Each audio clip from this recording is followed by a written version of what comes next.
I want to turn to new details we're learning about the U.S. attacks on a suspected drug boat, which have killed dozens of people. Now, sources tell CNN that in the first strike in September, one missile disabled the ship and killed many of the crew members. But when some survived that first strike, the military launched a second strike to kill anyone who was left.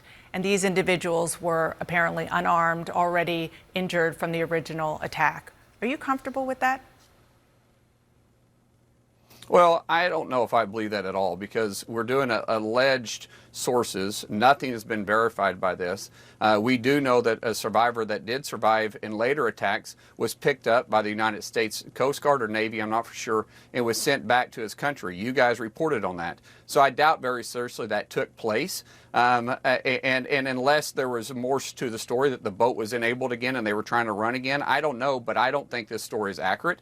And we keep talking about something that's alleged. It's alleged. It's not, nothing's been proven at all about this. No one's come out and said it was accurate. It's just somebody by alleged source that anybody can name or make up that this supposedly took place. Well, the chairman, the Republican chairman of your committee, Armed Services, in the Senate, and the Republican chair of the House Armed Services Committee have both taken enough, see enough credence in this that they say that they are investigating in a bipartisan way, which we haven't seen a lot of in this administration so far. They're promising vigorous oversight, to be precise. If they find through the vigorous oversight that they didn't. Go ahead.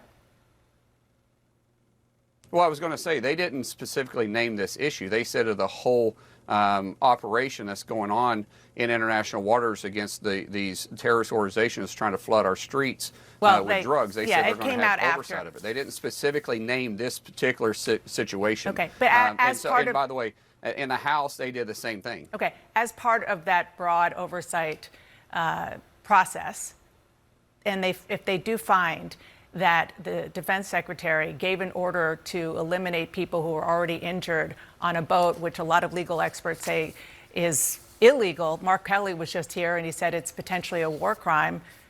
Should Pete Hegseth face consequences?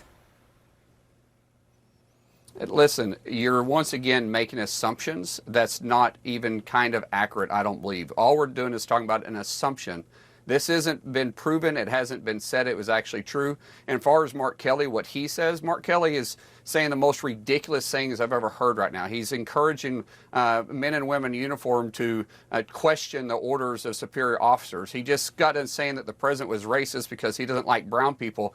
Yet I sit in front of you as a Cherokee Indian, and I'm very close friends with the president. It's ridiculous what Mark Kelly is saying, and he's losing credibility every single day. In this particular situation you're talking about, once again, is alleged over an anonymous source, which the media is really good about always trying to name some anonymous source, and then they make a big deal about it as though it's just true. So you don't think it's true information. As I said before, full stop. Do you know that it's not Why true? would it be true? And then we know that the president, we know that the Navy or the Coast Guard has picked up survivors already and sent them back to their country. So now we're saying that they did it once and they didn't do it again. I don't believe this at all. Okay. Could that be because a lawyer in the Pentagon said you can't do that again, and then they didn't? Then they actually listened the second time? Is that possible? No, no, absolutely not. And I don't know why we're spending so much time on this.